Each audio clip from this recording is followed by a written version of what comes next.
En el siglo VII vienen para aquí, viene un caudillo llamado Omar y es el que funda esa mezquita.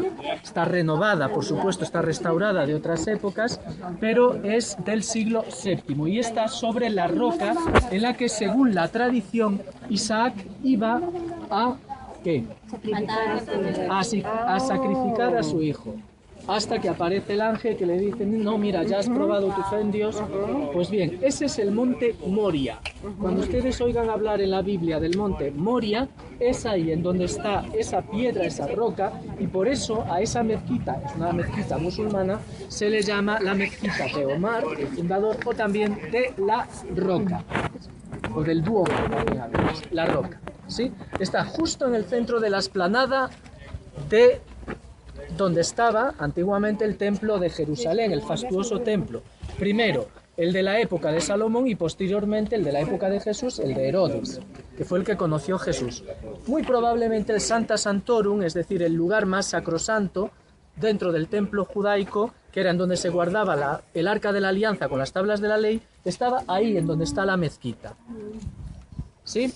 Esa es la llamada explanada de las mezquitas. Más o menos son 600 metros de derecha a izquierda y de ancho más o menos 400 metros. Es un lugar sagrado.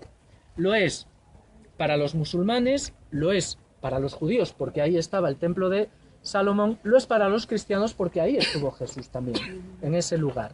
Y porque también tenemos una tradición bíblica, Isaac, todos los profetas también lo son para nosotros. Por tanto, es un lugar significativamente religioso y al mismo tiempo un lugar también de gran tensión.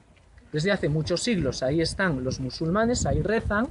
En la otra mezquita que ven a la izquierda, que tiene la cúpula gris, esa es la mezquita de Al-Aqsa.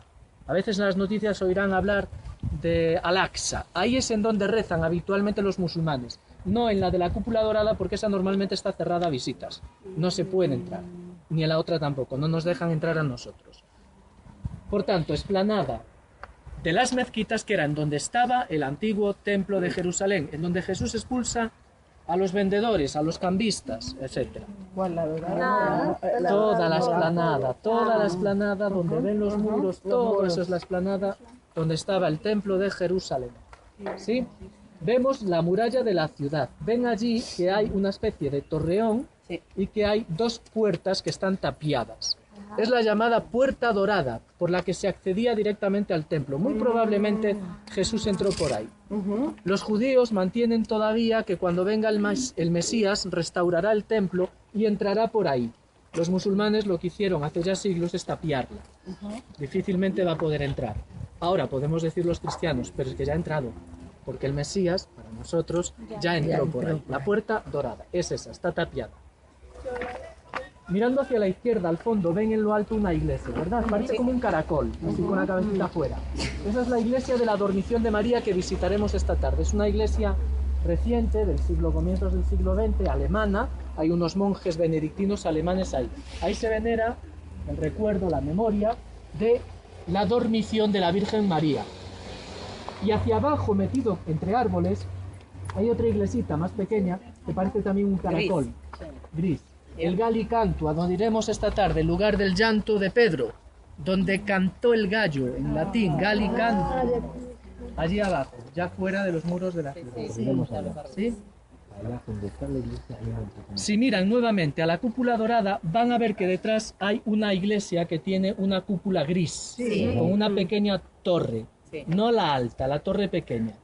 Ese es el Santo Sepulcro.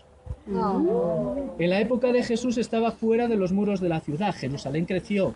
Ya les decía que estos muros son del siglo XVI, muy posteriores.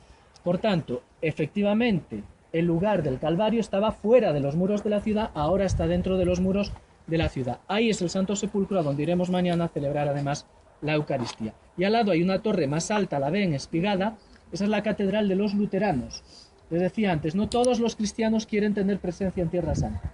Así los luteranos, más bien ya siglo XX, hicieron también ahí una catedral. Y los anglicanos, no se ve desde aquí, también tienen su propia catedral, St. George. La iglesia de Inglaterra, la iglesia anglicana, tiene también aquí una catedral. Sí. Y esta área donde estamos, Ahora voy a explicar, Ah. sigo. Ven. Sigue el relato. Entonces, ven, de frente, detrás de la cúpula dorada, para nosotros un lugar significabilísimo. ¿Eh? El Santo Sepulcro, el lugar de la muerte, el sepulcro y qué más. la resurrección. Y la resurrección, que de eso nos olvidamos con frecuencia. Pues allí está. ¿De acuerdo? Eso así un poco como vista panorámica para que se queden ya con la idea de lo que es la ciudad histórica de Jerusalén. Dentro de un momento entraremos en Dominus Flevit, santuario franciscano, recinto de la custodia franciscana. Han hecho excavaciones arqueológicas.